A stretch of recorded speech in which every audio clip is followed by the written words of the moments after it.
Hola, ¿qué tal? Soy el doctor San Agustín y en este vídeo vamos a hablar sobre el sistema nervioso y sus diferentes partes anatómicas. Entonces, como su nombre indica, es un sistema, es decir, un conjunto de órganos que están constituidos por tejido nervioso y su unidad básica, su tipo celular básico, son las neuronas. Aquí podemos ver una neurona. En esta neurona consta de un cuerpo celular, lo que se llama el soma, que tiene su núcleo, en fin, una estructura celular normal, pero que tiene unas características especiales. Tiene las dendritas, que llevan la información hasta este cuerpo celular, hacia el soma, y a partir de este surge el axón, a través del cual se van transmitiendo los impulsos nerviosos para llegar a unas dendritas finales o teledendritas que a través del espacio sináptico lo que harán será conectar con las dendritas de la neurona siguiente, y así se va transmitiendo el impulso nervioso. La función del sistema nervioso es recibir información de receptores externos. Nos podemos imaginar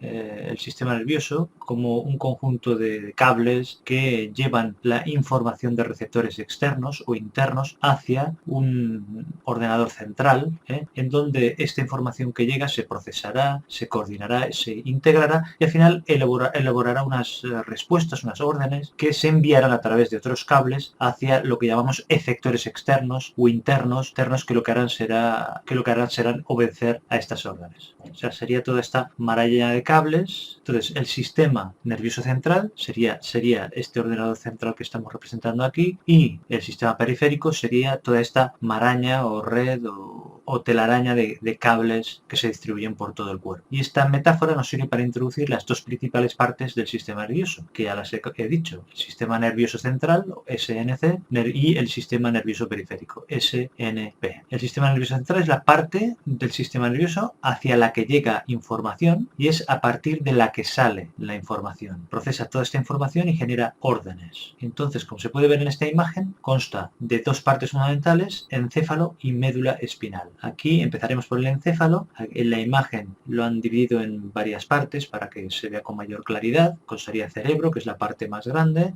después el cerebelo y el tronco del encéfalo. El tronco del encéfalo, a su vez, se puede dividir en tres partes también, que serían el mesencéfalo, la protuberancia y el bulbo raquídeo, que la imagen, la protuberancia, la llaman puente de Barolio. Al tronco encefálico también se le puede llamar tallo encefálico, y a veces se utilizan diferentes nombres. Aquí a la derecha podemos ver una imagen un poquito más compacta de lo que es el encéfalo, que está protegido por el cráneo, y si nos centramos en el cerebro, como podemos ver, esta imagen consta de dos hemisferios, derecho e izquierdo. Lo estamos viendo desde arriba, que están separados por una cisura, y la superficie se llama corteza cerebral y se pueden ver unos pliegues que se llaman circunvoluciones cerebrales. Es donde están las funciones más avanzadas del ser humano. El cerebelo, como se ve en la imagen anterior, está en la parte postero inferior, debajo del cerebro hacia atrás, y tenemos el tronco del encéfalo al final, que será el que conecta con la médula espinal. Hemos dicho que constaba de mesencéfalo, protuberancia y bulbo raquídeo. Después está la médula espinal, que es este cordón nervioso. Está protegido por la columna vertebral,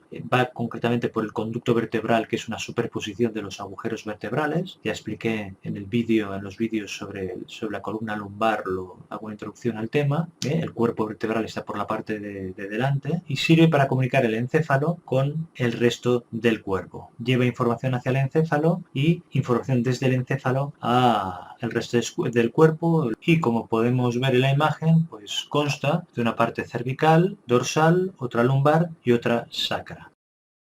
Y tenemos el sistema nervioso periférico. Es el que conecta el sistema nervioso central con las diferentes partes del cuerpo, con los diferentes órganos del cuerpo. El sistema nervioso periférico es el que lleva la información hacia el sistema nervioso central y es a través del cual salen las órdenes desde el sistema nervioso central a la periferia. Como su mismo nombre indica, pues va hacia la periferia, es decir, hacia las zonas distales del organismo. Cuando hablamos de distal, queremos decir que se aleja, que está distante de la parte central del cuerpo, y proximal es que está próximo al centro del cuerpo. Por eso decimos que el sistema nervioso central es proximal y el periférico es distal. Entonces, las estructuras fundamentales del sistema nervioso periférico son dos: los nervios y los ganglios nerviosos. Los ganglios. ¿Qué son los nervios? Son unas estructuras alargadas que llevan los axones de las neuronas y se van distribuyendo por todo el cuerpo. Y los ganglios son acúmulos de somas de las neuronas, de cuerpos neuronales. En la imagen podemos ver una representación representación de este sistema nervioso periférico, una representación sencilla, concretamente del que sale de la médula espinal. En la parte superior habría una parte del sistema nervioso periférico que sale del encéfalo. En realidad, de la parte superior, desde el encéfalo, salen 12 pares de nervios craneales, los conocidos como los 12 pares craneales, porque salen fuera del cráneo, como se puede ver en esta imagen, que es una imagen en la que vemos el encéfalo desde su base. Y de la médula espinal salen 31 pares de nervios, que son los que se pueden ver aquí en la imagen, de forma esquemática. 31 pares de nervios espinales. Es decir, tenemos 12 pares de nervios craneales y 31 pares de nervios espinales. Para ilustrar la salida del sistema nervioso periférico, salida o entrada en el sistema nervioso central, hacemos un corte horizontal a nivel de médula espinal. Podemos ver que hay en el interior de esta médula espinal una parte más gris, una sustancia gris que tiene esta forma de H. Podemos ver las columnas grises, hay una columna anterior y otra posterior. Si sumamos las de los dos lados tiene una especie de forma de H. Con el canal central de la columna posterior sale lo que llamamos raíz posterior, ya sería sistema nervioso periférico, y de la columna anterior, o sea, de la que está delante, saldría la raíz anterior, que también es sistema nervioso periférico, y que después se fusionarán. En la raíz posterior podemos ver un ganglio nervioso, que a estos ganglios espinales se les llaman ganglios sensitivos. Ya hemos dicho que era un conjunto de cuerpos neuronales. Se les llama sensitivos porque por esta raíz posterior va información aferente, es decir, sensorial, es decir, información que va desde la periferia hacia el sistema nervioso central. En cambio, por la raíz anterior van neuronas eferentes, es decir, que llevan órdenes o información desde el sistema nervioso central hacia la periferia. Para acordarme, yo recuerdo que eferente me recuerda a descendente, hay una E en los dos casos, o sea que desciende del sistema nervioso central, y esto me sirve de regla mnemotécnica para distinguir entre aferente y eferente. Y para acordarme del significado de aferente, me fijo en que aferente empieza por A, igual que ascendente, es decir, que asciende hacia el sistema nervioso central. Son pequeños trucos que pueden ser útiles para acordarse del significado de estos términos. Al final, estas dos raíces se fusionan en un mismo nervio, que será un nervio mixto que llevará neuronas tanto aferentes como eferentes. Es decir, información que va hacia el sistema nervioso central aferente o que sale del sistema nervioso central eferente. Entonces, en cuanto a ganglios nerviosos del sistema nervioso periférico, tenemos estos que hemos comentado, los ganglios de las raíces dorsales, aferentes o sensitivos, que tienen estos cuerpos celulares de las neuronas, que son de tipo aferente, como hemos dicho antes, que llevan la información hacia el sistema nervioso central. Además tenemos también los ganglios vegetativos u autonómicos, que tienen también cuerpos celulares de nervios del sistema nervioso autónomo, que después explicaré. Y por último también los ganglios de nervios craneales, que son los 12 pares que ya hemos comentado antes. Hasta aquí estos conceptos anatómicos. Hay también otro concepto que me interesa repasar, que es el de sustancia gris y sustancia blanca. ¿Qué es la sustancia gris? Pues es el acúmulo de cuerpos neuronales en el sistema nervioso central. ¿Y sustancia blanca qué es? Pues son el acúmulo de axones y de dendritas. ¿Y dónde se localizan esta sustancia blanca y sustancia gris? Pues esta sustancia gris es periférica a nivel del cerebro, en cambio a nivel del tronco del encéfalo y de la médula espinal es central, como podíamos ver en la imagen anterior de la sección horizontal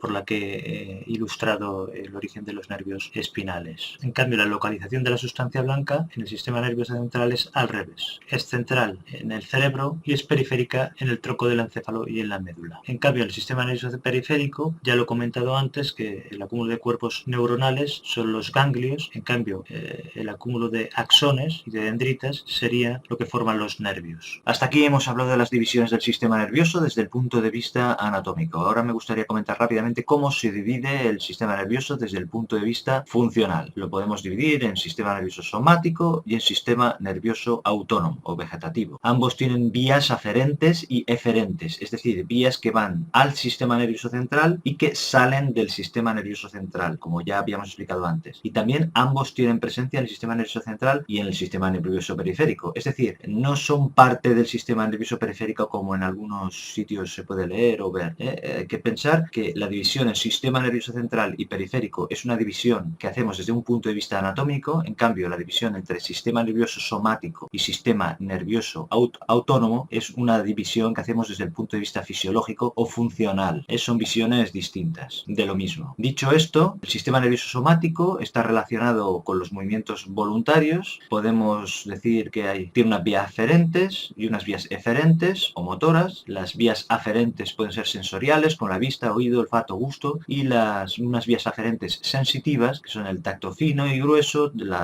todo el tema propioceptivo, es decir, el que nos indica la posición del cuerpo, las articulaciones, tono muscular, tendones, nos dice en qué posición tenemos el cuerpo. En cambio, la vía eferente o motora es la vía voluntaria y es la que se corresponde con los impulsos nerviosos que hacen que se contraigan los músculos estriados esqueléticos, el bíceps, el tríceps, el cuádriceps, etc. El neurotransmisor del sistema nervioso somático es la acetilcolina. Y después tenemos el sistema nervioso autónomo o vegetativo, que es el que controla los movimientos involuntarios y se divide a su vez en dos partes, el simpático y el parasimpático. El sistema nervioso autónomo simpático es el que está relacionado con las situaciones de alerta, con la respuesta de lucha y huida, el fight and flight response. Su neurotransmisor es la noradrenalina, es el que hace que aumente nuestra frecuencia cardíaca ante un peligro, aumenta la frecuencia respiratoria, aumenta el tono muscular. En cambio, el sistema nervioso parasimpático es el opuesto, se equilibra con el anterior y este está relacionado con las situaciones de relajación. Es el de la respuesta descansa y digiere, el rest and digest, es el que hace que disminuya la frecuencia